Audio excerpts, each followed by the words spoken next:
Welcome back into another episode of the PFF College Football Podcast. I'm your host, Seth Galina, coming to you live from my mom's basement. Another great episode today. Just finished recording with Bruce Gradkowski, who works at PFF, but of course is a former NFL quarterback, played for a bunch of teams, played for John Gruden, played for Bruce Arians, a lot of these guys, and former Toledo legend. We talked about this in the podcast, but in the interview, but he was basically over 2 seasons led the college football in completion percentage. And he explains why with all bubble screens and stuff like that, but it's still an interesting conversation. Honestly, we ended up just nerding out about quarterback play. Gave us one of the John Gruden super long play call verbiage terms and stuff like that. Just fun to talk quarterback play. He watches every quarterback. His job for PFF is to grade and review every quarterback throw in the NFL and the top college players every year. So he's just watching quarterbacks play quarterback and then just watching quarterbacks all day. And then afterwards, we have me and Tony talked about all the games coming up this weekend. Went over the Kyle Trask conundrum once again after another big win against Georgia, and then one of the few SEC games that's probably going to happen this weekend. Them playing Arkansas. Actually, it could be an interesting game. Talked about Notre Dame, maybe a letdown game against Boston College. We're not quite sure, but we do like Boston College quite a bit in that game. And went over some other stuff. Talked a little bit about Cincinnati's defense. They're really interesting, and I like what I saw from them. Like, it was not what I expected, and I explained that what I mean by that a little bit later. And yeah, I went over some of the new Pac-12 quarterbacks that we saw for the first time. Jane DeLora, we saw a little bit of Jane Daniels again. Tyler Shuck we saw for the first time. So a lot of stuff to cover with Treash, and so let's just get into the interview with Bruce Gradkowski. All right, ladies and gentlemen, I am joined now by Bruce Gradkowski, former NFL quarterback, former Toledo quarterback, former Pittsburgh high school quarterback. Welcome to the PFF College Football Podcast. Yeah, Seth, thanks for having me on, brother.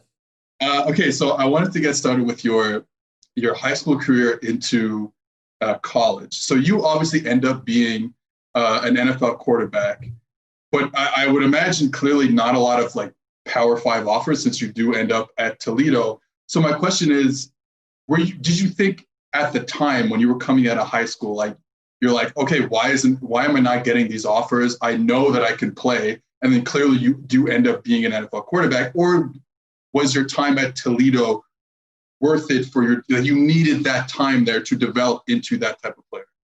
Well, I mean, those are great questions. And because you hit them all, so when I was in high school, I loved football and basketball. I was a 2-sport athlete. I played them both. And literally up until after my senior year of both sports, I did not know what I was going to college for, because my passion for basketball is just so natural.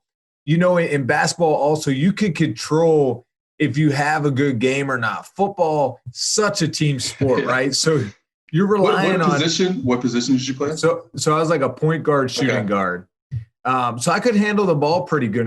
I post that stuff on my Instagram, messing around with the kids, trying to block my wife's shot. But so I love hoops, right? And it just comes naturally. Never got nervous for basketball games because I knew I was in control. Now, football, on the other hand, you could say, well, you played quarterback. You should be in control.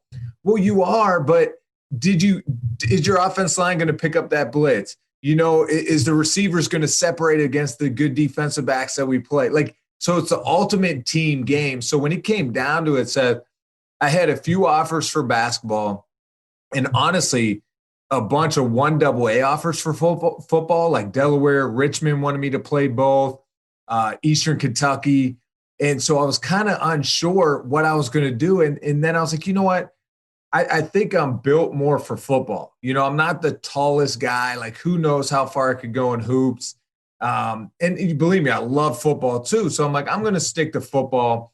And, I went on visits to Delaware, Florida International, Eastern Kentucky. And I committed to Eastern Kentucky because it was basically my last visit. I was like, I guess this is what I'm supposed to do. And literally we go to Walmart after, we buy Eastern Kentucky T-shirts, socks.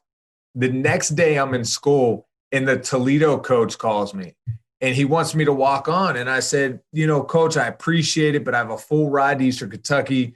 It's easier on my parents. They really can't afford to send me to school. So I'm going to take my full ride. Well, that week they came up, Toledo's coaches came and watched me play basketball. And they were like, oh, this dude's athletic. He could play. And of course, it was play against NCAA violations. I started throwing the football in the gym after just a couple throws. They want to see my release and stuff. And so then they offer me, and I go up for a visit to Toledo. And Toledo's an awesome campus, and that's what I always wanted. I wanted to feel like I was on campus.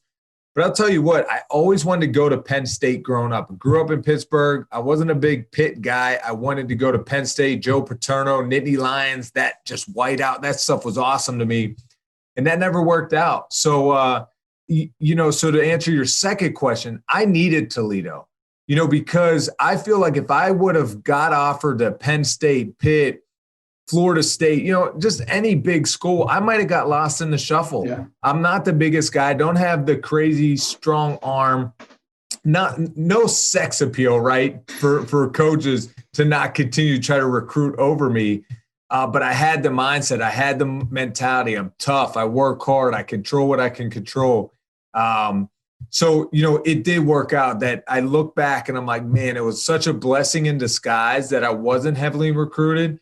Believe me, I thought I should have been. I threw for 3,000 yards my senior year of high school. I felt like, why am I not getting recruited? I see the guys they're offering. But, man, it totally worked out. I'm so thankful for it because at Toledo, I could learn, I could develop, had some great coaches, great conference, great competition. And I just continued to get better year in and year out, had great teammates around me. So, man, I'll tell you what a blessing in disguise. So, yes, Toledo was a perfect fit to help me get to where I needed to go get to the NFL. It's something you mentioned a little bit earlier about having control over the game, where in basketball, obviously, you have that control all the time, especially if you're the lead ball handler or something like that. But and I agree with you in the football sense, because especially at the lower levels, dude, like you are at the whim of so much that's out of your control, even if you're the guy throwing the football, because there's no audibles in high school. There's no, like checking the protection. There's none of that. Like you're going in there, you're going 1 to 2 to 3, or you're reading the flat defender. Like that's all you're doing. And then obviously as you get, and then obviously, like once you get to the higher levels, then you have a little more control over everything that's going on. So your first 2 years at Toledo that you started, over 70% completion percentage. I think there's number 2 your first year, and then number 3 or 4 in the country your second year. Now, are these all like short passes, or are we talking like you're going down the field? Like, what's going on here? Yeah. Well, I'm not going to lie. We did it was big bubble screen, right? We were bubble screen to the inside zone. If that alley defense. That's football from 1999 to 2009, basically. Oh, if that alley defender is covering down the bubble screen, hand it off. If he's tucked inside the box, throw the bubble screen. So a lot of yards on that. But honestly, we threw the ball downfield. Lance Moore was my number 1 receiver. He played how many years 9 years with the Saints, 11 years in the NFL. We had a lot of talent at the wide receiver position, running backs too. So I was fortunate because people think Toledo was just air raid, like spread it out. But man, we played a lot under center. We had 2 solid tight ends, play action pass. So we really did do it all. But we were efficient, and Seth, I mean, that bubble screen, that's just another form of the run game, right? To get you 5-7 yards a clip without trying to pound your head against a loaded box. So there was a lot of things that helped that completion percentage. But I also, too, when you're young and dumb, right? I was young and dumb at Toledo in a sense of I'm just going to execute what the coach calls, and who knows? And then you see it now, right, in the NFL where younger guys try to do too much. And even in college, last year, Trevor Lawrence started out the season trying to do too much. Sometimes you think you have to play up to the hype. But all you have to do is just be yourself, execute the offense, and those big plays will come. But it's so hard as a competitor, man, because you feel like, oh, that bubble screen, because this happened to me my senior year, Seth. Oh, that bubble screen, that's not sexy. That's not NFL coaches want to see that. Let me pump the bubble screen and try to throw this go route. Well, then all of a sudden it gets picked, And so you start trying to force the ball downfield. And I see that a lot with not only, college kids, but now in the NFL with some of these young players that get their opportunity. They think, it was like Ben DiNucci for the Cowboys. When he came in, he felt like he had to play like Patrick Mahomes. And it's like, no, just execute what's called, and hopefully the coach helps you out. So I see that a lot, and Trevor Lawrence has done a phenomenal job this year of really just executing the offense. The dude, to me, is just, he's head and shoulders above it. That's the guy, right? That is the guy. But I think you make a good point, and it's something that a lot of people I think missed last year, was this whole, a lot of people have called it like a big man on campus syndrome, where he was like, I got a go route, I got my one-on-one, that's what I'm throwing, because that's a big play waiting to happen, because I have Justin Ross and T. Higgins and those guys, and I'll make those plays. And then his eyes were pretty bad, not going through progressions. And then, like you said, this year he's been incredible, and the accuracy is phenomenal. The natural physical talent is best we've seen in however many years. So I think that's a good point about Trevor Lawrence and trying to do too much. And like you said, you see, but this is why I'm biased. I'm an LSU fan, but this is why I like a guy like Joe Burrow, because he never had that ability to just be like, you know what, I'm throwing this 9 route, no problem. Right. I gotta play quarterback here. Yeah. Go on. No, I'm with you there, man. It is. I love guys that don't have the crazy ability, right? Like a Patrick Mahomes or, even Russell Wilson. This offseason, I was breaking down all his 2011 film from Wisconsin, and I'm like, man, some of the throws he was missing on the move, you would never think Russell Wilson would miss those throws on the move now. So just to give him that credit of how hard he worked to put him where he's at today, a lot of people and fans get caught up in thinking, oh, man, if I had that talent, if I was, Tom Brady, or you don't think Tom Brady, he doesn't have all the physical the dude is mentally a mental freak, right? He just is mentally tough. He controls what he can control. He knows the offense inside and out and defense. So I'm with you there, because Joe Burrow this year, we're through week 9 right now, is his intermediate passing grade. He's number 2 behind Aaron Rodgers. That's a 10 to 19 yard range. So he's really just operating the offense how it should. And look, and he's learning and growing. He's a young quarterback still. The turnover-worthy plays are still there. His eyes sometimes look down at the line of scrimmage to see how he's protected and blocked. Well, I think we can kind of understand why that's the case, especially with that offensive line. So something you mentioned, like Tom Brady being like a mental freak. Another guy like that is obviously Drew Brees. One of the things that he does, and we see videos of it. It feels like every couple of weeks someone has a video of him in practice or pregame or something like that, and he might not even have a ball in his hand, but he's going through his progressions, or he'll throw the ball to his first progression, and then he resets his feet for the second progression, for the third progression. So he, even if he threw that ball in practice, he's still getting those extra reps like he would have if that route was covered. He had to go through it to another route. I know maybe you can't answer this, but why isn't everyone doing that? Well, because it takes some mental discipline. You think about that. You're in practice and, I'll do it next time. Oh, I'll think about this after. Drew Brees, because Lance Moore played with him for 9 years, and Lance was my roommate in college at Toledo, best friends to this day. And Lance would tell me, he's like, walk through on Saturdays, Brees stays after with the full script of the whole game plan and walks through every single read and progression. Now, you think about it. How long have Drew Brees and Sean Payton been together, right? So you can almost let yourself get mentally lazy in a sense of, I know this offense, I'm good. I'm going to leave, get home with my wife and kids, spend the rest of Saturday with them. Drew Brees is such a technician, and that, you talk about guys like Burrow that didn't have the outlandish like skills like, Trevor Lawrence to just rip a go ball, whenever he wants to 65 yards downfield. And that's Drew Brees, man. We are spoiled in a sense to see what Brees' career has turned out to. But think about when he had that injury in San Diego with the Chargers at the time, and Sean Payton took the chance on him of signing him after a major injury to the right throwing shoulder. And to watch what he did for that city in New Orleans with Hurricane Katrina and everything they've gone through, man.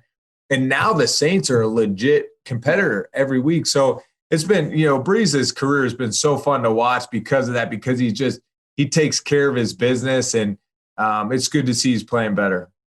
Okay, so I asked this question. I had Greg McElroy on the program 3 weeks ago, I believe. And I asked this question about if he was on, and I'll ask you the same question. If you're on a desert island, you have to take one concept with you.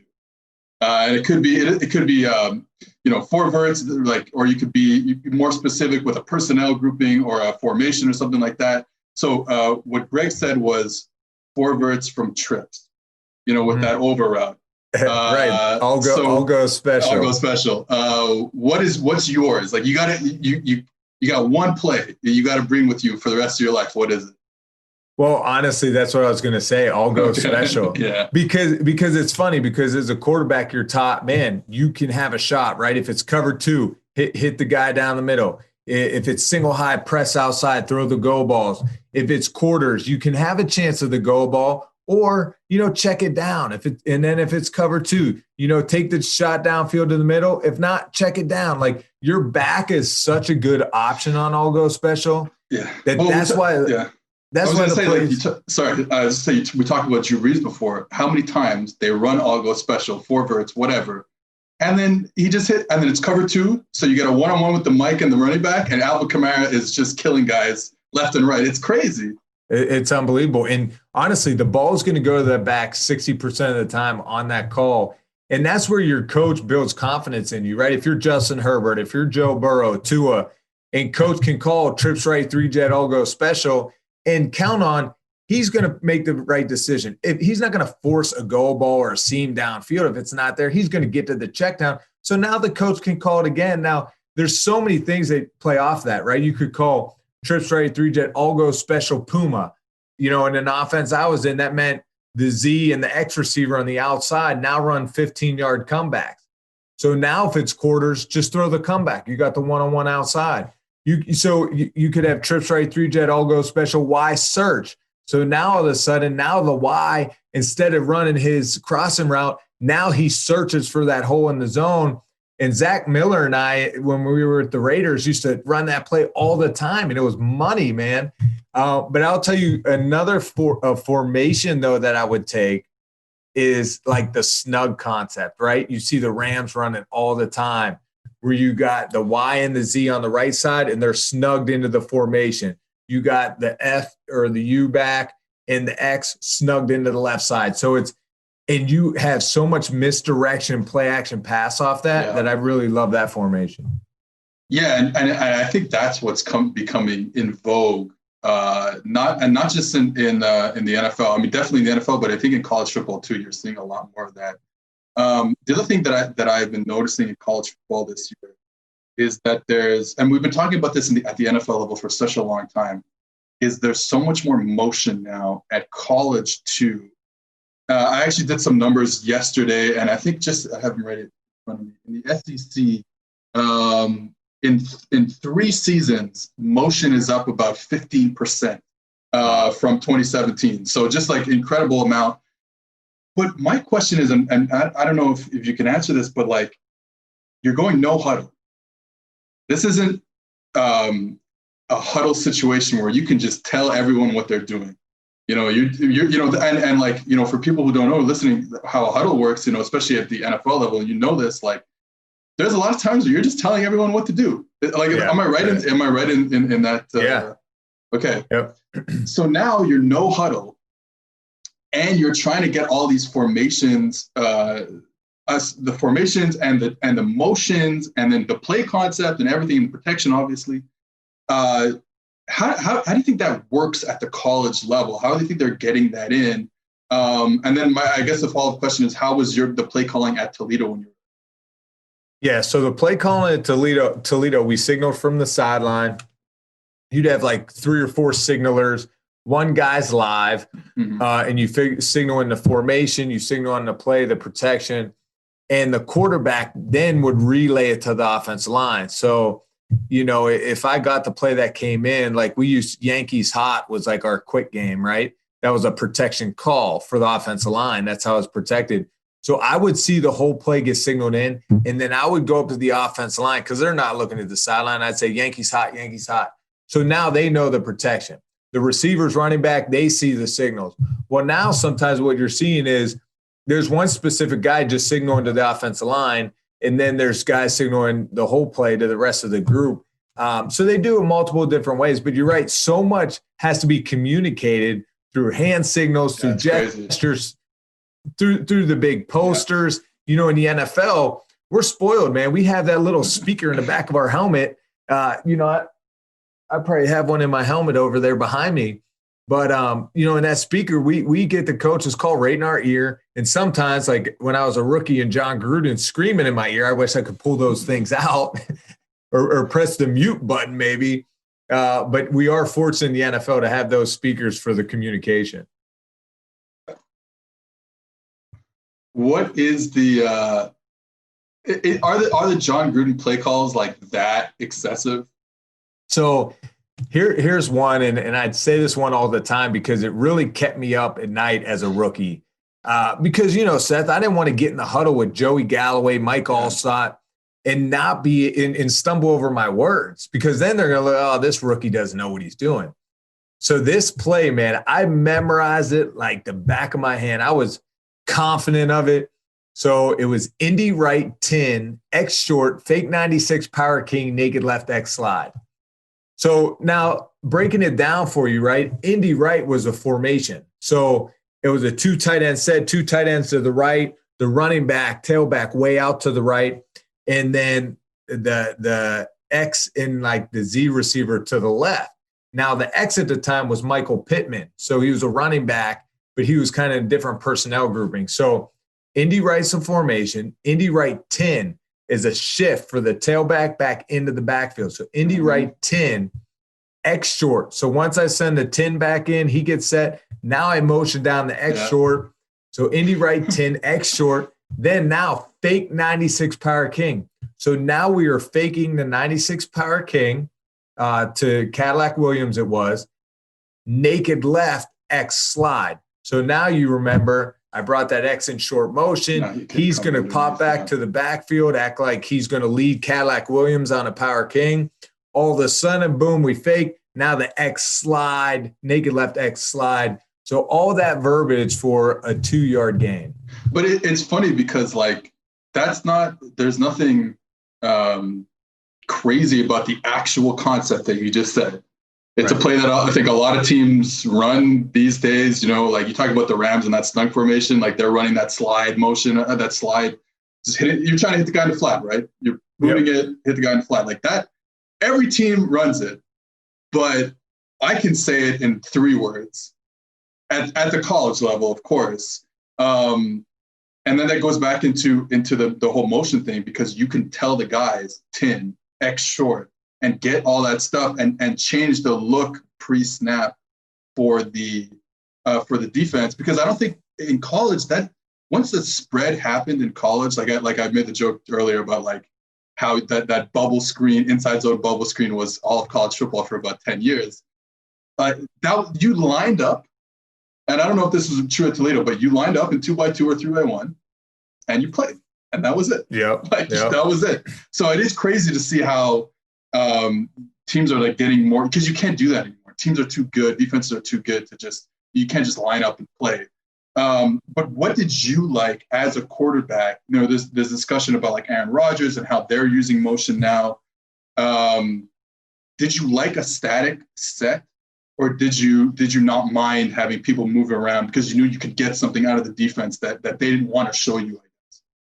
I didn't mind the shifts and motions because number one, if you're shifting a lot, you might get more of a vanilla defense. And then at times, though, when you're shifting and motioning, now by the motion, you can tell if it's man-to-man. You can tell if the corner went with the motion. So that tells you if it's man. You could tell if the nickel slot stayed, then he might be blitzing. So you get a lot, if you motion the running back out of the backfield, who goes with him. If it's a linebacker, now it's man-to-man. Now you can take a shot. Now defenses are switching it up a little bit and giving different looks. But, yeah, so I've always liked the shifts and motions. So this is my problem because, as the quarterback of the year of the Montreal Co-ed Division Flag Football League this spring, I'm too basic, I find. I'm always in 2x2 because I find like it doesn't stress me. I know what I'm going to get. I know I'm going to get a corner, a flat guy and the safety over there on both sides of the field. That's it. I know it. I get it. And it makes sense to me. And I can throw my stale concept 8 plays out of 10, and then I don't have to worry about anything. I wanted to ask you, I was thinking about this. I always throw sail, which is like a 10-yard out, a 12-yard out with a go route next to it. Right. And like a flat route. And I was thinking, what's your favorite throw? Like not necessarily like concept, but like, because I love there's like something about throwing that deep out where you got to have some trajectory. You got to put it over the flat guy. You can't let the cornerback back into play if your receiver didn't run him off properly. And it's the same kind of like a seam throw where you have to find that trajectory up and down. Yeah. What was your favorite type of throw to make? I mean, those right there, like you would assume, and we all evaluate, oh, this guy doesn't have the strongest arm. He can't do this and that. But I'll tell you what, that for me, not having the biggest arm, I definitely had enough arm. I had a quick release. I had, some twitch in there. And as I got older, though, it was tougher. My shoulder wore down on me. But my favorite throws was the big end, the 18 to 20-yard route, yeah. the bench route, the 18 to 20-yard bench route. The big, what do we call it? Like a dash route. It's like an 18 to 20 yard where the receiver's just taking the middle of the field, acting like he's going through the middle of the safeties, and he hooks up at 20 yards. Because I love just laying the football over the linebackers in those soft spots in the zone. And that's why I love play action pass, man. People don't understand, like for quarterbacks, quick game is great, but sometimes it's harder. It's so hard sometimes, man.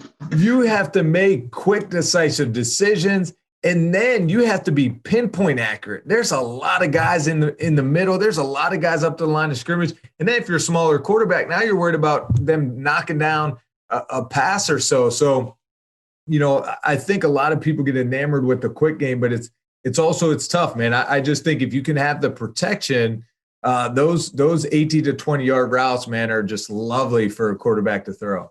I think quick game is going the way of the dodo bird because RPOs. Like, what's the point? Like, I always felt like, if I have a slant flat concept and I'm reading the flat defender, and if he goes out, I throw the slant. If he kind of stays inside, then I'll throw the flat or whatever. It sounds easy. And it's really not that easy. So if you can just have an RPO where, you put the ball down, it's a one read, you don't have to do anything else, but all I'm doing is handing the ball to the running back. I don't have to make an accurate throw. I have one accurate throw to make that's on the slant or whatever. And then if not, I just hand the ball off and then I don't even have to throw the ball. So it's all good. So you talk about that deep in route. One of the things, and I was curious about how you kind of go about seeing stuff and reading a defense, and the dig route or that deep in route is a good example of how fast you got to be able to see it and throw it, because that's sometimes like, let's say you're talking about a backside dig route or something. That's the end of your progression. The pocket is collapsing. You don't have time to oh, is that open? Yes, maybe, and then let me throw it. Like you can't take a look at it, have a cup of coffee, and throw it.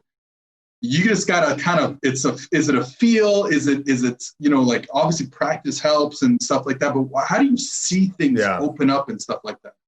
Well, it's definitely a timing and rhythm feel. Because you practice so much throwing routes on air and practice in the summer and the off season, that what the timing of that route feels like.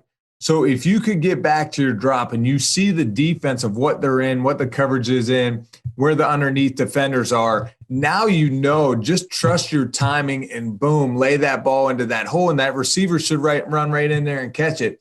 And that's why it's so imperative that the receiver's route is clean and to the right depth. The quarterback's footwork is good. I mean, that's what I see from Baker Mayfield and OBJ at times in Cleveland, because OBJ likes to put some sugar on his routes and a little extra. And now Mayfield's trying to throw in on timing and rhythm. And then either he sees that extra little sugar by OBJ, so he kind of just tenses up and just misses the throw, or he does let it go on timing and rhythm, and OBJ's not there because he put a little extra sugar. So it's tough, man. A lot goes into that. But I think as a quarterback, when you see the coverage, the field, the defense, and then you're trusting for how much practice you've had, the timing and rhythm. And that's why if you see Tom Brady this year with Tampa Bay missing a few passes, he's trying to work the new offense of the timing and rhythm with new guys he's never played with before. Yeah, we saw the interception. Well, I mean, he has like 5 interceptions against the Saints this year, and 2 of them, I believe, are on like just simple. No, I mean not simple miscommunications, right. But the one on the sideline on Sunday night where he's throwing it over, he's throwing the go route, and I don't forget who the receivers. I think it might have been Antonio Brown who settles it down on the sideline, and then you get an interception that way. But so like, do you think that they'll figure that out? Like, do you think Tampa Bay will figure that out? Because that scares me because they're so talented, and if they do figure it out. Well, I think they will figure it out. I think it's a mix of trying to do too much at times. And that's tough because as a receiver on that play, like I've been in an offense like that when I was with Pittsburgh, when we're talking about all go special, right? And sometimes you put all go special with stops on the outside or Puma, like I was talking about. Well, that one was all go special with stops on the outside. Now, if you're a receiver and you feel cover 2, then you convert it and you outside release for that whole shot. But, Tom still missed the throw inside, it's still kind of forced throw. But it's so much goes into that. And I think, too, Tom's trying to get AB going in the game. That was pretty tough. But it is, man, there's so much about timing and rhythm that's tough playing the position, and trusting your guys out there. And it comes back to football and basketball. It's like football is the ultimate team sport. You got to trust one another and you got to execute your assignment. But besides Lance Moore, who, like you mentioned, a great friend of yours and a great receiver, honestly, who were the other receivers that you just like, that you trusted? I think let's keep it in this vein, that you trusted the most, that were always going to be there in the spot that you wanted them to be. Well, I think I'll go back to my rookie year, and Joey Galloway was great down the field, but Ike Hilliard, you remember Ike Hilliard? Oh man, the way he would work the middle of the field, just a trustworthy guy. You knew he was going to be in the right spot at the right time, had a great feel for the defense and wear it on cover and be friendly to the football. I think Zach Miller, the tight end when I was in Oakland with the Raiders, he had a great feel for the game, just a guy that knew how to get open and knew how to find those zones. And then, when I was with the Steelers, man, AB was type where if you just got the ball, like AB's really good at coming back to the football. So, friendly angles as far as like a big in route, stuff like that. Not the greatest on go routes and posts that Tampa was kind of forced into him. But when you got the ball in his hands, it was like, oh my gosh, watch what he could do. For sure. And, I played a few snaps for the Steelers. Ben went down in the playoff game against the Ravens. So I'm thinking, man, this is my chance. This is Brucey's time to shine. And I have sweatpants on over my pads. I'm watching this with sunflower seeds in my mouth. It's a playoff game at Heinz Field. I'm enjoying myself. All of a sudden, Ben's, he goes down. He takes a hit. And he's slow to get up. So I'm kind of watching him, and I'm slowly like backpedaling, walking back to the coolers where my helmet is. And all of a sudden the refs blow that whistle, like the injury timeout. And I'm like, oh man, I rip off my sweats, grab my helmet, spit out the sunflower seeds, hurry up, try to loosen up my arm. And I'm in the game. And it was like 3rd and 22. I hit Heath Miller for like a gain of 18. And then next, it's 4th and 4. And we're down by 16. We're kind of in the red zone. Well, I hit AB on like a choice route. And that was the moment where I was like, oh, come on, man, do your thing. do your thing. Like, just score, please.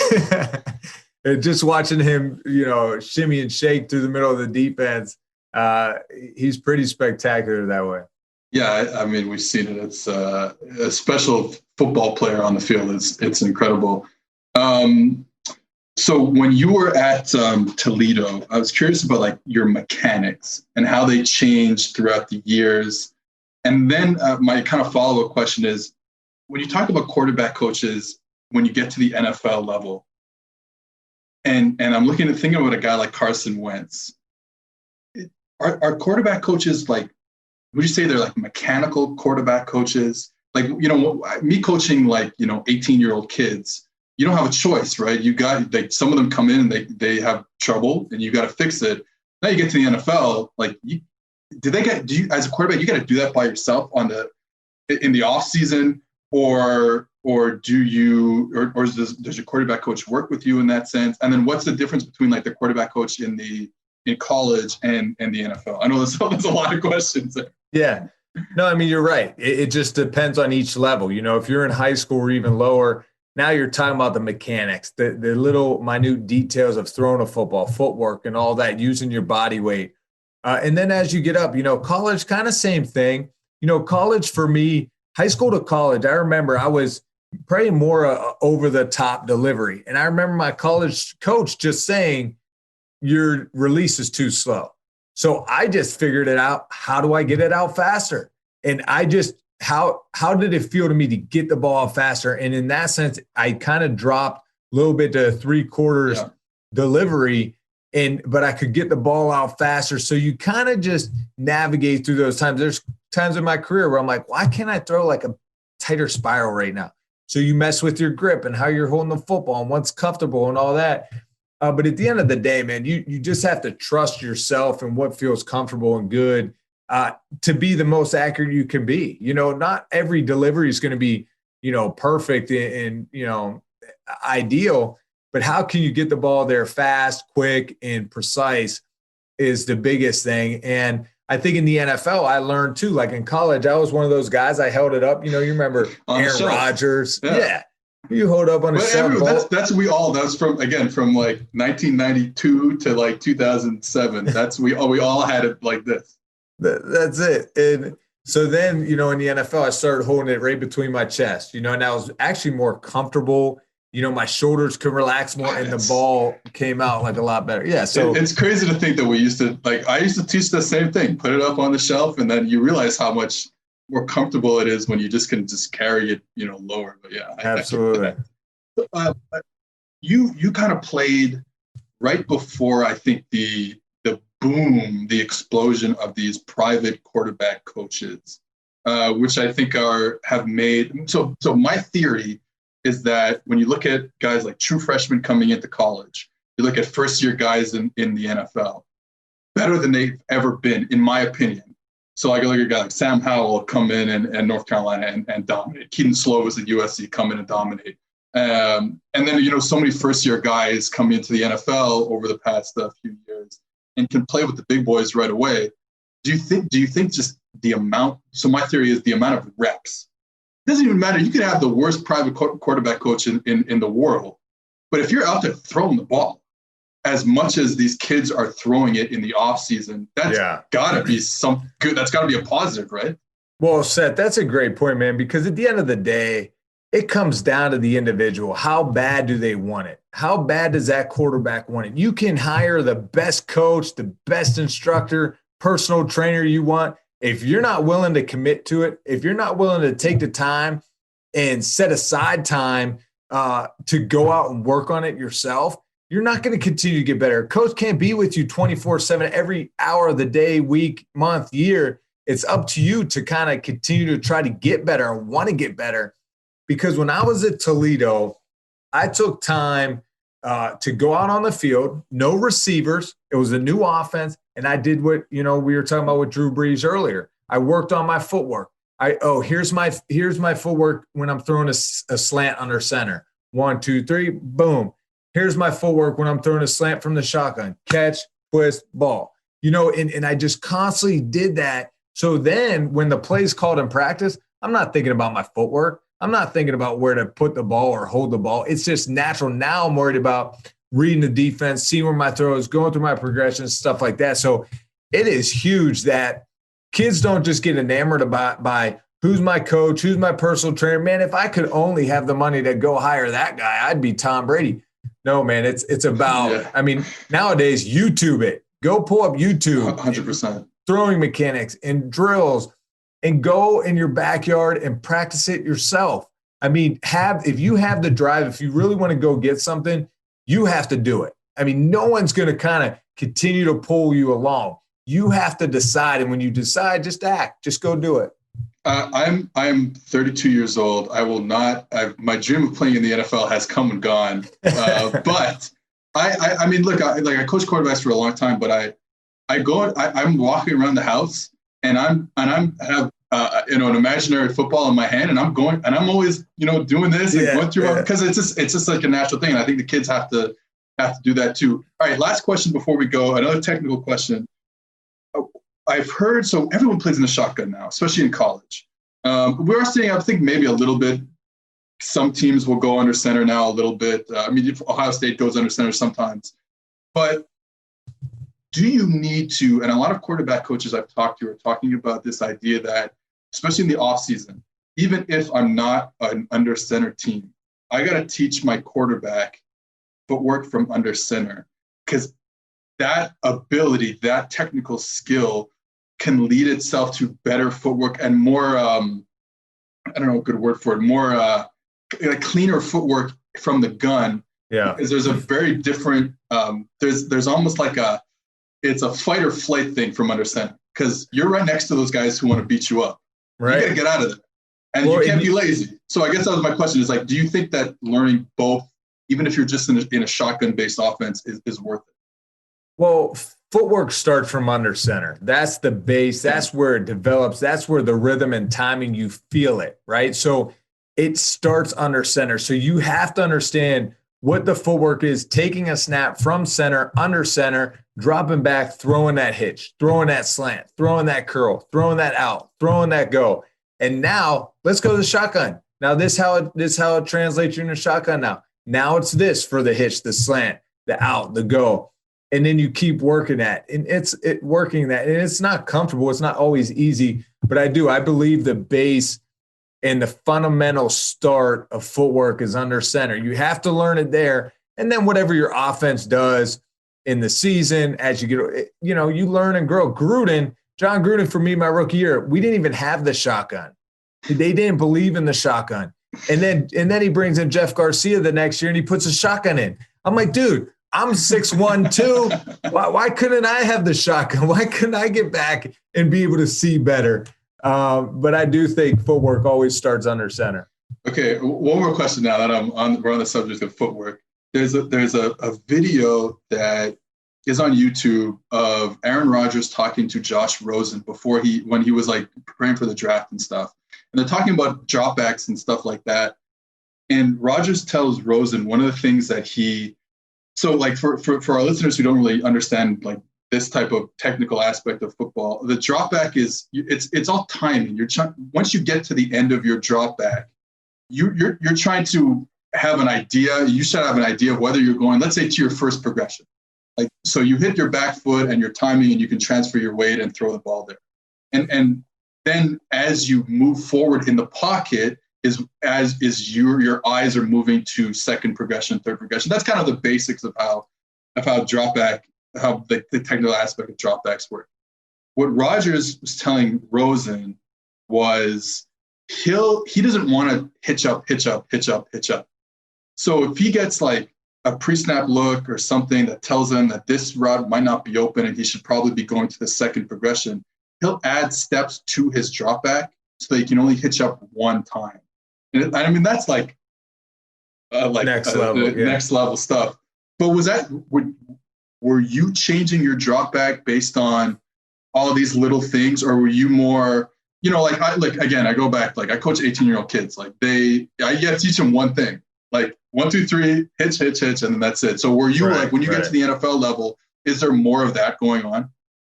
Well, I would say this. I would change maybe the rhythm and speed of my drop, not necessarily the amount of steps.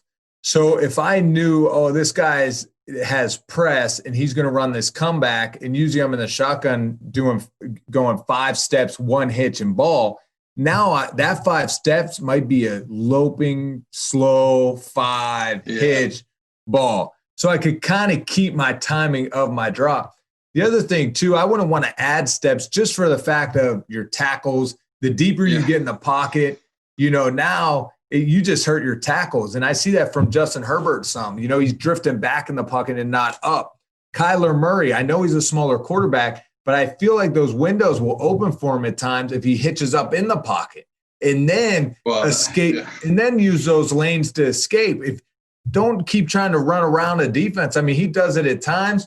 That's not something you can always do. So I just believe, my footwork, maybe the speed of drop would change depending on how I saw the route. I think Herbert sometimes, I agree with you with the Kyler Murray thing 100%. I think Herbert, but it's not stupid. He doesn't realize how long he is. Yeah, right. He's a big dude. He's a big dude. And he's playing great football right now. All right. Anyways, this was a great conversation, Bruce. For those who don't know, Bruce works at PFF with me, and he grades every throw. That's all he does, just watching quarterbacks throw football. That's it, brother. That's the dream job, man. I think. Anyways, thanks, Bruce. Where can the people find you? Yeah, thanks, Seth. Twitter, Gradkowski5, and then on Instagram, Grad05. And I'm on NFL radio every Thursday and Friday, noon to 3, and then 7 a.m. to 10 a.m. Friday. But you said it, man. PFF, our info is insane because of the amount of time like our guys take to grade stuff and accumulate the details and grade every single player, game, and snap. It's amazing. So I'm having fun working with you and the rest of the guys. So thanks for having me on. No problem. All right. Good talking to you. Thanks, brother.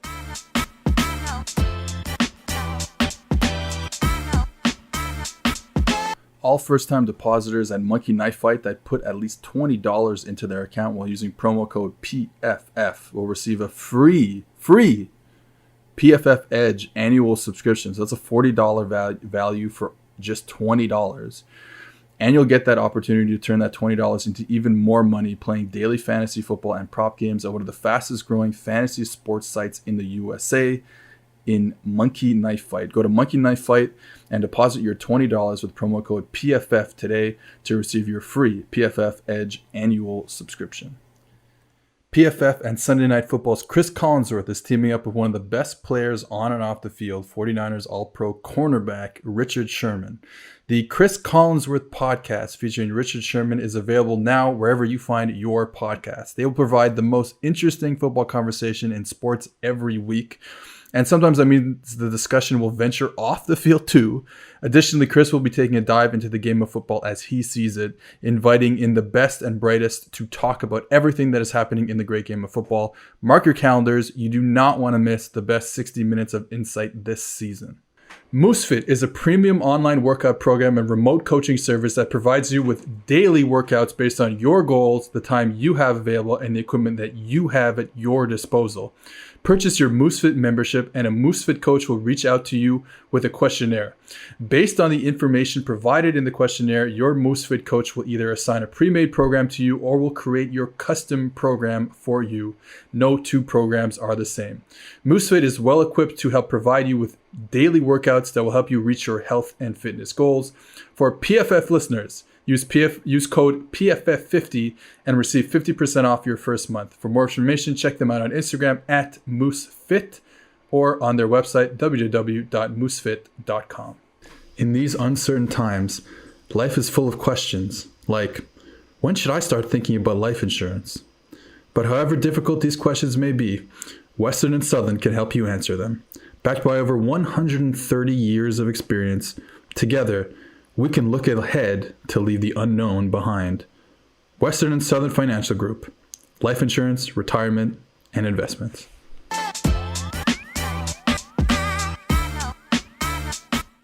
I am joined now by the big homie himself, Anthony Treash, coming at you from Cincinnati, Ohio, home of the 6-0 Bearcats. But I wanted to start with where you're from originally, and that's Indiana. Indiana wins again. They beat Michigan. Michael Penix Jr. Sorry, Michael Penix Jr. Sorry, I feel like I got to get this one right eventually. I can't just call this guy Michael. He after like a very slow start against Penn State. In terms of the whole offense, fourth quarter Penn State last two games been incredible. This team is undefeated. How are you feeling going into this week against Michigan State? Yeah, I mean, I don't think they're touching Ohio State, even if they do play that game. If they don't, mass chaos is going to ensue. All hell's going to break loose. But I think they're going to handle Michigan State. And, I mean, like you said, I'm a big fan of Michael Penix. I really think this guy is the real deal. I said he's a top 10 quarterback in college football. I really think he is that. In that first three quarters of that Penn State game, that wasn't really Michael Penix. I mean, he hit some impressive throws, but it was a little just wild throws, a little inaccurate, which that was not him last year, and he's been accurate ever since that tail end of that game, threading some needles into there's some tight windows downfield. And then against Michigan here this past week, and then Rutgers a couple weeks before that. So I really think he's the real deal. I would like to see, Watt Fillier. I thought he would kind of take that next step forward to wide receiver. And then, of course, Peyton Hendershot, who's had some drop issues this year. But I like that. I like what the defense is doing, too, with Tom Allen there. I mean, I had one of my good friends from high school. He's, I think, fifth-year senior there now playing for him. He said they absolutely love Tom Allen. And you can see it there on the field. I mean, they absolutely love that guy. And that defense it's diverse, and I think it's kind of unique. And I really think they've been playing well, too. So if Michael Penix Jr. keeps us up, I think this is a dangerous Indiana team until they play Ohio State. I mean, against any other team besides Ohio State, that's for sure. I just want to flip over to Michigan's defense, who just got busted by Indiana over the weekend. I'm just trying to figure out what is wrong with Michigan as a whole, and especially the defense. Because they beat Minnesota, did some pretty nice things defensively against them, but they still allowed a lot of points and a lot of yards.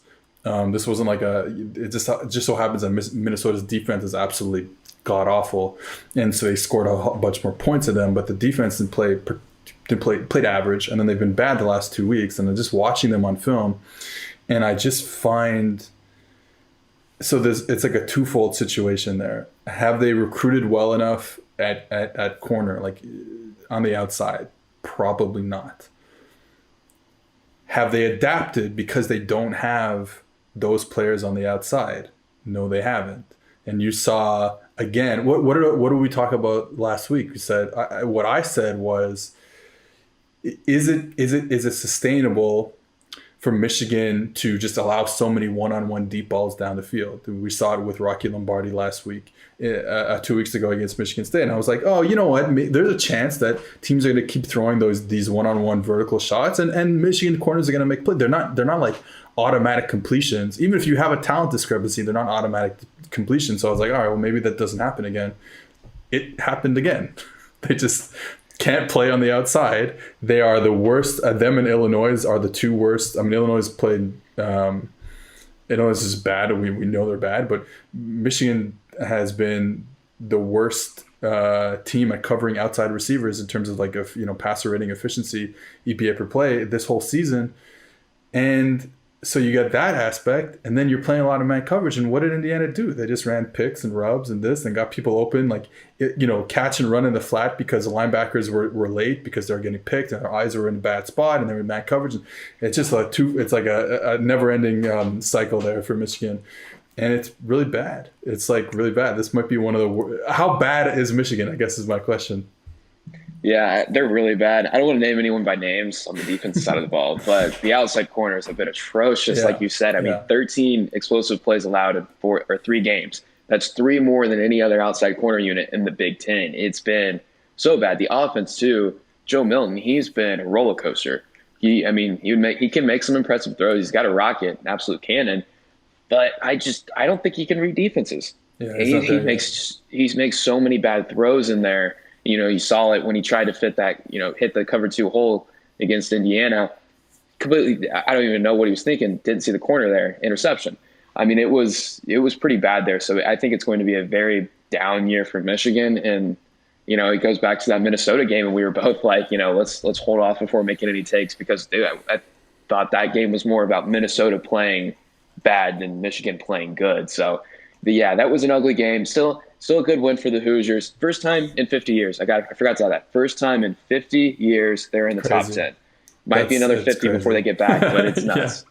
Well, hopefully they'll be in there for at least another week. Let's say in the Big Ten, talk about Michigan's opponent this year, Wisconsin.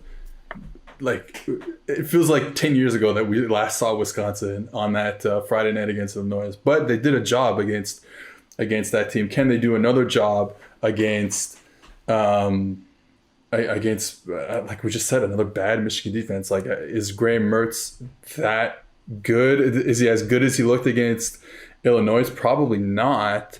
But with that said, they're gonna kill Michigan probably. Yeah, I mean, with the way Graham Mertz played, I don't care what team you faced. If you play that good against any team, I'm impressed. I mean, he threw a catchable ball on all 21 of his passes, 3 big time throws. I mean, the dude has arm talent. You saw it in that game. Yeah. And I do think we're not gonna see that same Graham Mertz that threw up a 93.9 passing grade. That's not gonna happen against Michigan, as bad as Michigan is. But I still think he's gonna have his way with his defense, and I still think he is. I would say he rounds out the top 3 as far as Big Ten quarterback ranking goes, behind Justin Fields and Michael Penix. I think my concern with Wisconsin this year on offense is like, and it would be kind of a weird situation because we've seen them with stud skill position players when it's obviously the running backs, and then you look at last year with Quentin Cephas at a receiver. I don't know if they have those guys this year, but if the quarterback play is as excellent as it could be, then it might not matter. Though I'm afraid that they got to rely on him more. They're going to kind of change what they do, in terms of run pass balance and put the ball in Graham Mertz's hands a little more if they don't have those type of players. That's like the one thing that I think scares me a little bit about Wisconsin going forward. But again, like I'm saying that after one game, like maybe they do have skill position players. We just don't know because we have like 30 snaps on them for the whole season. Okay, and last game in the Big Ten, because Ohio State's game was canceled. Northwestern and Purdue. This is a huge game. I could see this game going either way. Line right now is Northwestern -3, but it's at Purdue. Both teams have interesting offenses. And I think that's going to be really what it comes down to is going to be the quarterback play. And that's why I think Peyton Ramsey gets it done for Northwestern, even though obviously, Purdue skill position players are a little better, maybe much better to tell you the truth. But I just really like Peyton Ramsey. I agree with that. And I mean, what the hell's wrong with Rondale Moore? I mean, Jeff Brum is being so quiet. I mean, he's always been one of those coaches who won't talk about injuries, but this time around it's been – They won't say anything about why Rondale Moore has not played. I'm not even sure if he's going to play this year. Right, exactly. But I mean, if he's in this game, I think Purdue wins. But if he's not playing, as much as I love David Bell, they do have the better skill position players. I mean, you have to go with the better quarterback and the better defense too. And that's Peyton Ramsey and Northwestern. Northwestern's defense has been, shockingly good this year. I mean, they've forced tight coverage on 19 targets, 10 or more yards downfield.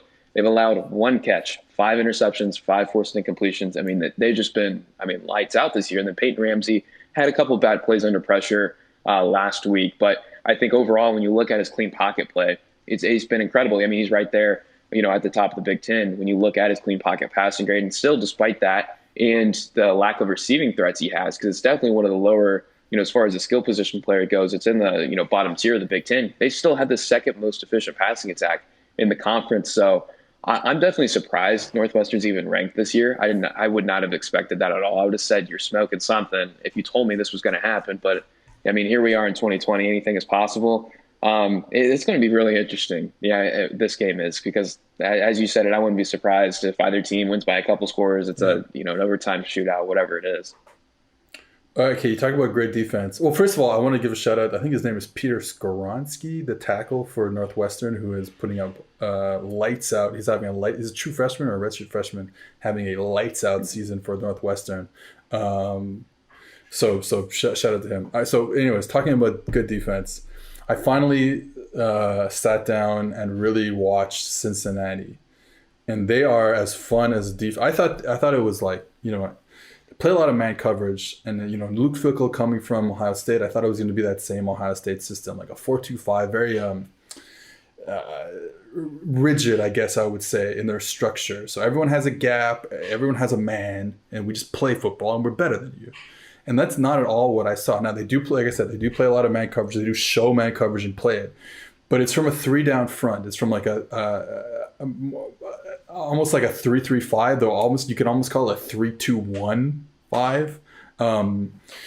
And it's really interesting. Like if you're into watching interesting defenses, I highly recommend watching the Cincinnati Bearcats defense. And we'll talk a lot more of them next week because they have the big game coming up against UCF. But that defense is lights out. The corners are fantastic. And like I said, the front is interesting because they create a lot of one-on-ones. They win those one-on-ones. And if they don't, they have a free hitter I forgot his name, but number 8 is kind of like cleaning up everything sideline to sideline. So it's really interesting defense. I highly recommend it. And again, we'll talk more about this next week. You started this idea here about the deep ball and how they're able to finally, with Desmond Ridder, create plays down the field. Since they've started doing that, does it change your opinion of Cincinnati in terms of if they were to have to play a national semifinal? No, I think no matter what, whether Desmond Ridder is having the best game of his life or not, they're going to get throttled by probably Alabama. I still want them to make it there. There's no doubt about that. We've been hyping up this UCF game, and I'm afraid it's going to be another SMU Memphis type of game where they're going to win like 40 something to 7 or 10. I think the puzzle piece between UCF's offense and them matching up against Cincy's defense is not good for Central Florida because they can play man coverage. Okay, obviously it's a cop-out to say look, if you can just play man coverage in football, you can win a lot of football games, obviously. But I think what UCF wants to do is really spread you out and create these isolations one-on-one, and who can play it on UCF's schedule. No one can really handle that, obviously, except for Tulsa, apparently. Cincinnati can. Yeah, Ahmad Gardner, he's going to come up with, I think, at least one interception that game because he is going to be he's forcing tight coverage on every single one of those deep go ball shots they're going to take. There's no doubt about that. I wouldn't be surprised if he comes down with multiple picks in this one. But if they in order to keep that one from being somewhat close, they need Desmond Ridder somewhat on point. They need him. The offense has been rolling in recent weeks, over the last 3 weeks. I think they're like the 12th or 13th most efficient in college football. In that span, if they can keep that going, it's going to be a blowout. But if not, I could see things kind of, Cincinnati's offense just kind of letting UCF kind of get back into it if they start turning over the ball. Okay, let's head over to the ACC. We finally had an elite game. I think it was the number 1 graded quarterback in the country last week, Derek King, against NC State. They continue rolling, only lost to Clemson. They have a big game against Virginia Tech this week because Virginia Tech is weird. I think they're good. I mean, they're 4-3, 4-2 in the ACC. Lost to Liberty last week at the end of the game. Thought they won it, and they did not. Is Miami going to keep winning? This team is really good, I think. Yeah, Virginia Tech's favored by 2.5 here. I was shocked because I think it's going to be a shootout. I think it's going to be a competitive shootout. But as good as Virginia Tech's ground game again has been, which has been the best with Hendon Hooker and Khalil Herbert. Miami has the better passer in De'Aaron King. We saw that last week. Granted, you're not going to get that De'Aaron King this week. We're probably not going to see that De'Aaron King again. That was one of those, I said it on the recap pod. He blacked out and he had himself just a hell of a game, one of the best we've seen. But still, he's the better passer on a throw-for-throw basis. So, I mean, that's the way I would lean in this one. But yeah, these are two kind of weird teams. I think that's a good way of putting it. Two very weird teams. Other game in the top 25 that has a top 25 team in the ACC. Notre Dame coming off the big win, going to Boston College. This is such oh my God. I don't want to pick against Notre Dame because I think like structurally that team is super sound. And we've talked about this a lot. Great offensive line. And then fantastic on all three levels of defense. But something about this game makes me nervous, like, because you're not going to get I'm assuming you're not going to get another Ian Book game like we saw him against Clemson.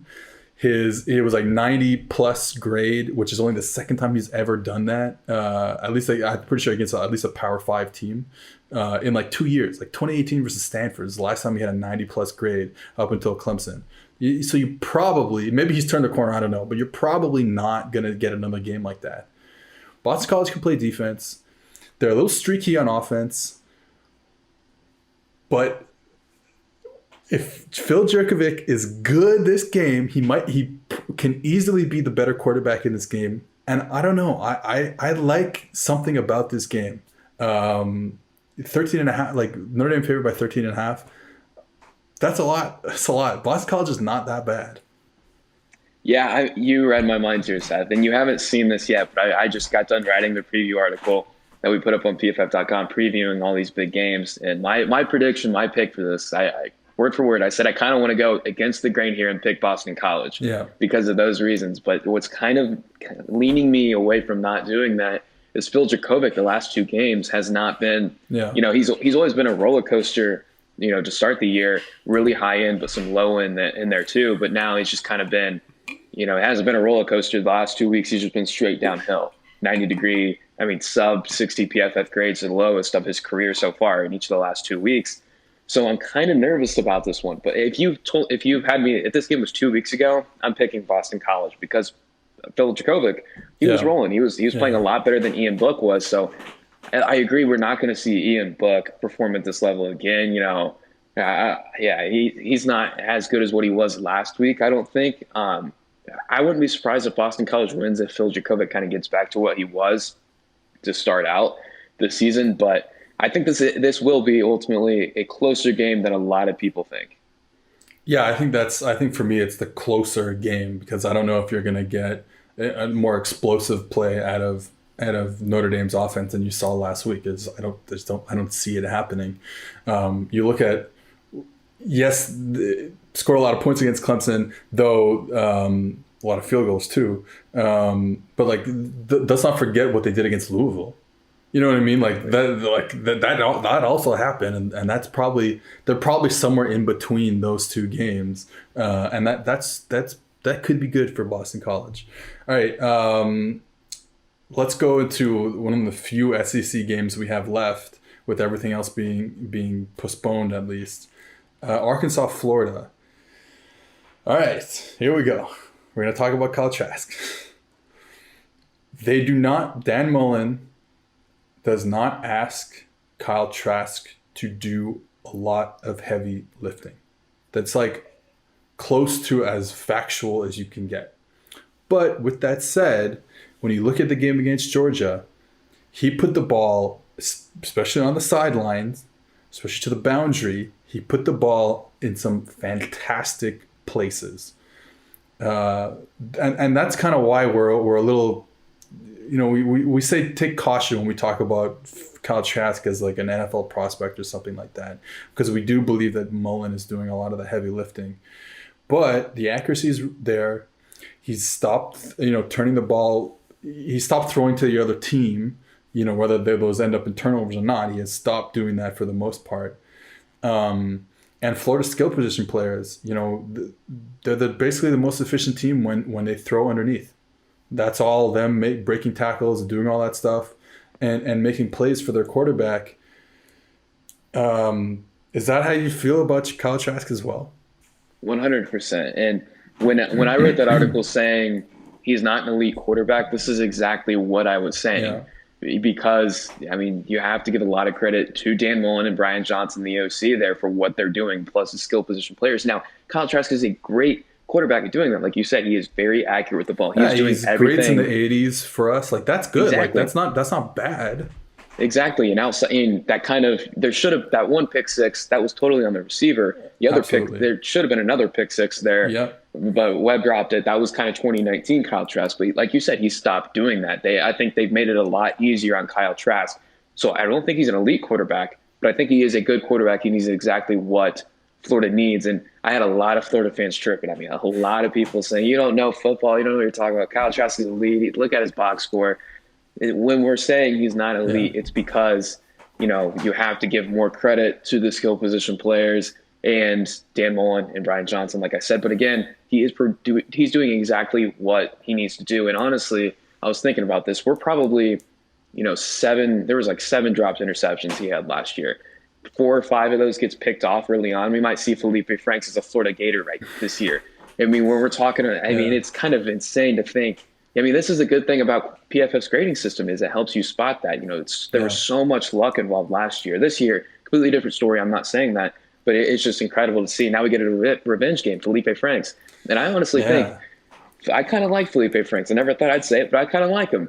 I'm going to put it out there. I like Felipe Franks. I mean, he's not better than Kyle Trask, I don't think. But, I mean, he is the second highest graded quarterback in the SEC from a clean pocket behind Mac Jones. So, I mean, 17.5 points. I think that is very, very generous. I think it's going to be a single digit win for Florida, but I'm excited for this one.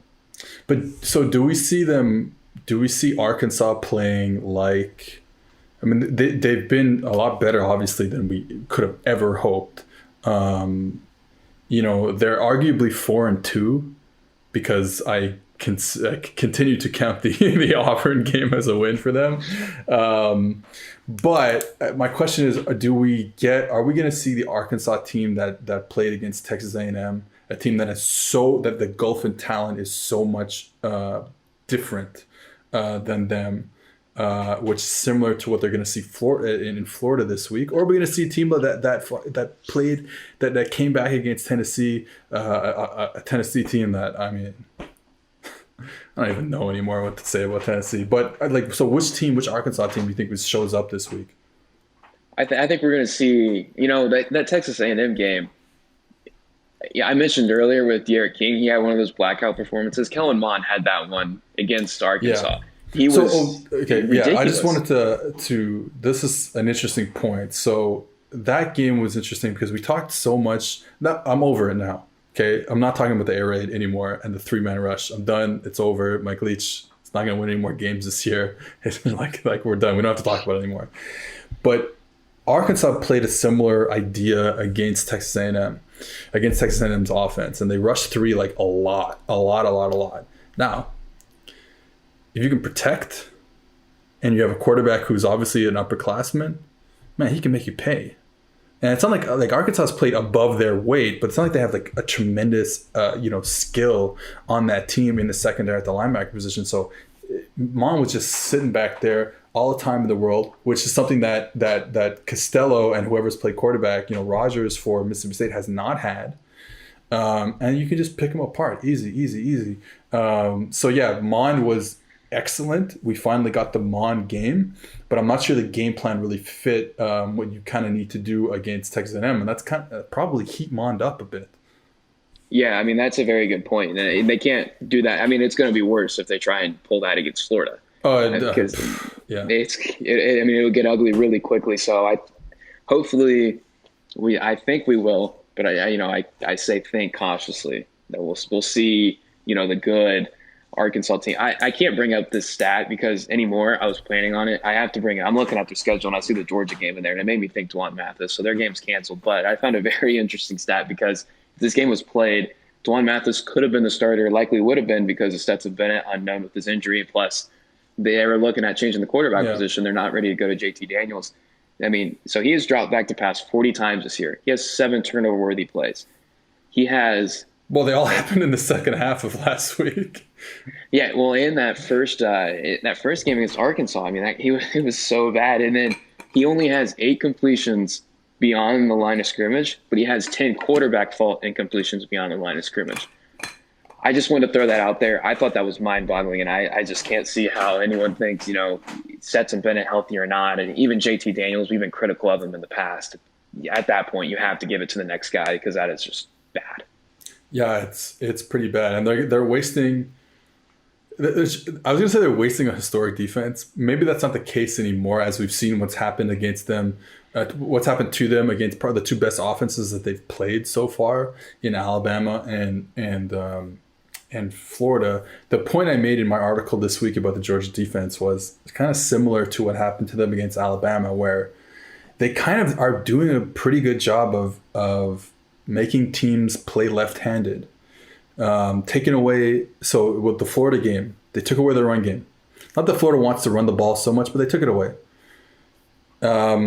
They took away what I just said about Florida, which is their ability to make plays after the catch. You didn't see that so much in terms of them, throwing underneath balls and then Florida receivers or tight ends, running backs breaking tackles and stuff and running. And then what happened? They got killed. They still got killed. And, in this game and like the Alabama game, it was like vertical outside shots. Very different. This wasn't just like a post route to John Mechie type style in the Alabama game. But these were all these wheel routes, these one-on-one, fade routes. The Kyle Pitts with a great catch, and then the other receiver, forgot his name, made a nice catch in the end zone too. And Florida got them. There's one play I wanna take our listeners through here because I thought it was interesting. I tried to figure out a way to put it on Twitter, but I can't fit it into 2 minutes and 20 seconds. But we're gonna try and do it right now.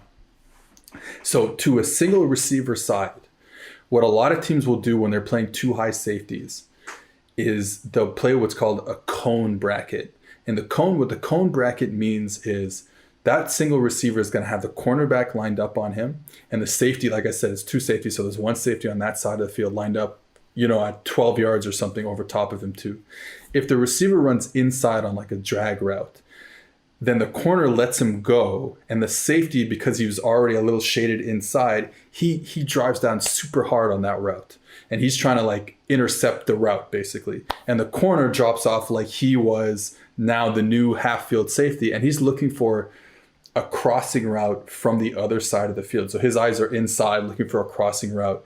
And what that allows you to do is now the corner can play outside shade of the single receiver, and he can take away any fade route because he's there playing outside shade, and he doesn't have to run across the field. There's all this traffic, there's all these linebackers across the field. He doesn't have to do that because he knows the safety is going to come and replace him, and they can like replace each other.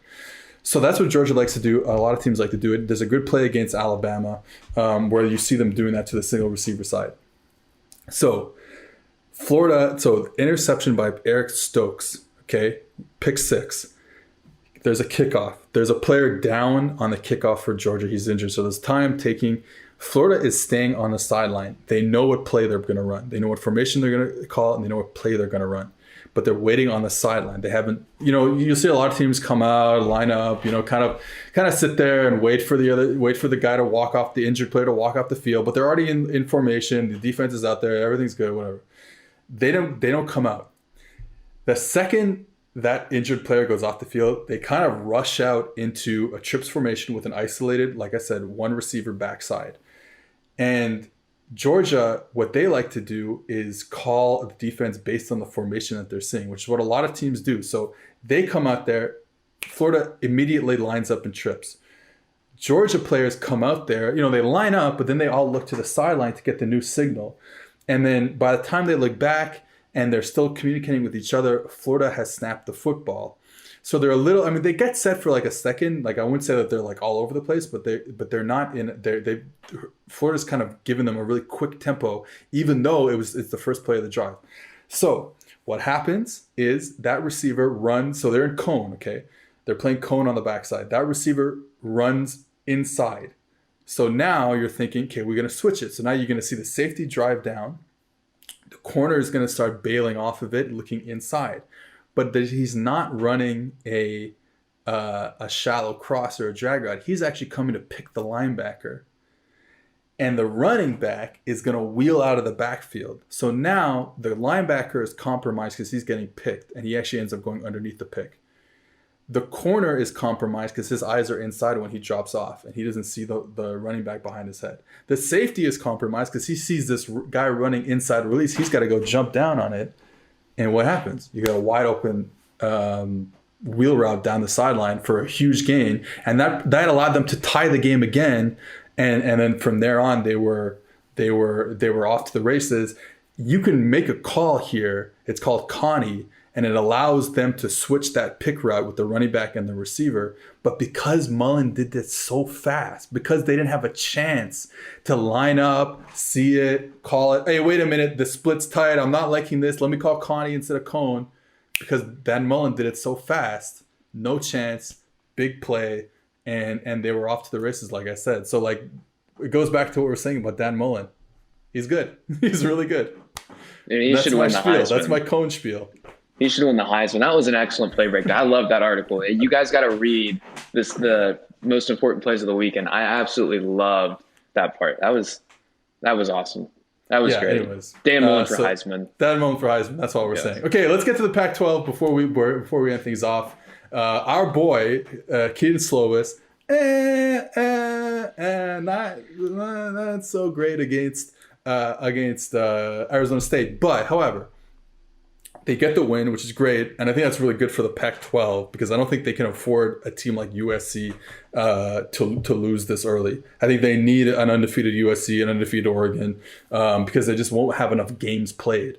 Anyways, the accuracy is still there, and you saw that on every throw. He's so accurate, but he kept doing the same thing. He's trying to force balls into places where he doesn't need to force them into. And there were a couple opportunities for him to take shots. He didn't. It's like the same Keaton Slovis. And we expected maybe a Kyle Trask type of situation to happen, cut down on those turnover-worthy plays. And for him, a lot of them were like fumble-related, pocket presence-related. But that didn't happen, at least for the first week. Yeah, and that's a big concern because the pocket-related fumbles last year. That's what killed him. There's so many, and we saw him. That's typically the area you see true freshmen improve on from the next year. That it's always the number one thing they improve on. You don't see him improve on accuracy. Anything else, it's that. Did not improve on that. And you mentioned it. He's very accurate with the ball. I don't know how to feel. I don't. I called him the number one overall pick in the 2022. It's still possible. NFL draft. It's still possible. I don't know. Well, look at that throw at the end. The throw to Drake London, who, oh my God, this tight end, boy, he's big and tall and fast and he could play. Mm-hmm. That throw at the end was sick. That's the number one pick here in a couple of years type of throw. Also, we didn't talk about, remember when Jaden Daniels was supposedly going to be the next best quarterback in college football? It's not going to happen.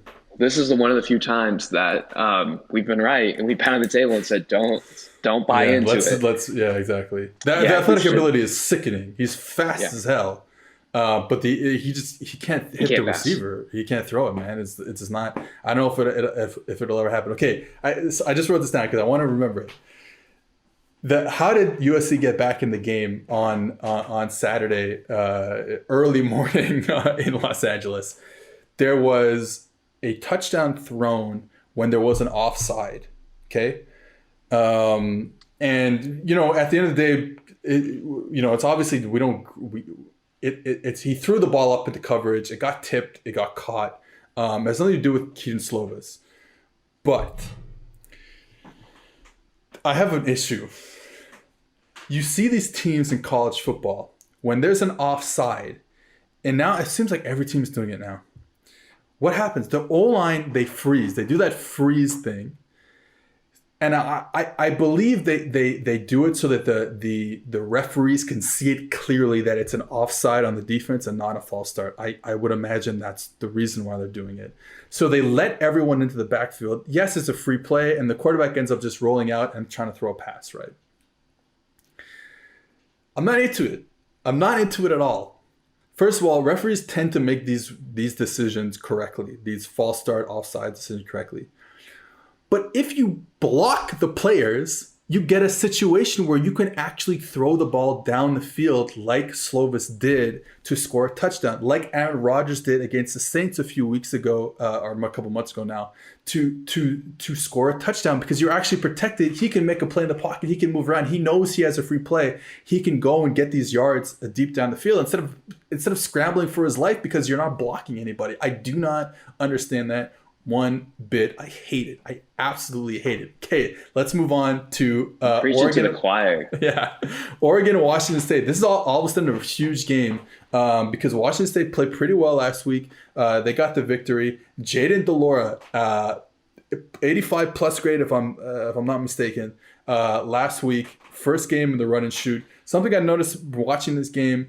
Very different offense. Rolovich kind of brought a really different offense to, like formationally it's the same. There's a lot of similarities, but it didn't look like they were running a lot of the same concepts he did at Hawaii last year. And maybe that's just because, he had Cole McDonald, who was like a veteran, who had a cannon, that type of thing. Now he's a good freshman. Jane DeLora played fantastic, made some unbelievable fucking throws last week against Oregon State. Oregon, on the other hand, Tyler Shuck, our boy, not threw the ball to the other team quite a bit. I still am impressed by his decision making. Is usually pretty good. I see the process there, but you cannot just keep throwing the ball to the other team. And he missed some easy throws underneath. Underthrew a bunch of players. Washington State might have the better quarterback in this game. I don't think it's a question at this point. We're basing this off of one game. It's overreaction season. For sure. I'm taking Jaden DeLora this weekend. Maybe for 3 years down the road, we're having a different conversation here. But for next week, I'm feeding the hot hand. The guy that was the highest graded quarterback in the Pac-12 last week. Oregon's defense, I was pretty disappointed with Mykel Wright. Had a couple nice pass breakups, but still gave up too many yards in coverage. Kayvon Thibodeau, thought this guy was going to break out, be the best pass rusher in college football. Almost threw up a dud as far as pressures goes last week. I still think those two guys are going to be great, but they need them to be great right now to really handle Washington State. And right now, 10-point favorites, I don't know about that. I like Jaden DeLore, like you said, made some incredible throws there. I'm leaning that way. We also didn't bring up Grant Gunnell, the Arizona quarterback. That's going to be the most accurate game in college football history between those two. I'm really excited about that guy. What about Joe Burrow college trash last year? That's the one. This is gonna be better. This is gonna be better than that. I hope so. We both love Grant Gunnell, our tall son from the Sun State, I guess. I haven't made a hot take about him, but it's coming. It's going to be something outrageous at some point. I guarantee. If he lights it up this game, that's what it's going to be. Looking at accurate pass rate beyond the line of scrimmage, it was insane. Joe Burrow, Slovis, Grant Gunnell. Grant Gunnell is going to be a star. I'm still riding with Slovis. The hot take's coming. It's still brewing in my head. And if the ball's out in this game, it's probably coming Monday morning. All right. Well, keep that. Yeah, exactly. Keep the coffee pot brewing in your head. And we will talk to you later this weekend, I guess. Take care. All right. There you go. That was another episode of the PFF College Football Podcast. Next week, more quarterback nerd talk. If my guest shows up, I'm supposed to have Yogi Roth on, who was former USC quarterback coach on.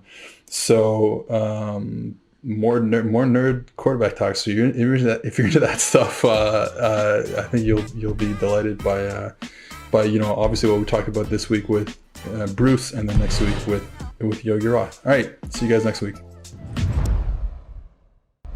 Thanks for watching the PFF YouTube channel. And if you want to subscribe, all you have to do is push the button. Don't forget everything you get. A little fantasy, push the button. A little green line for the gambling aspects of the game, push the button. College football, push the button. The YouTube channel from PFF.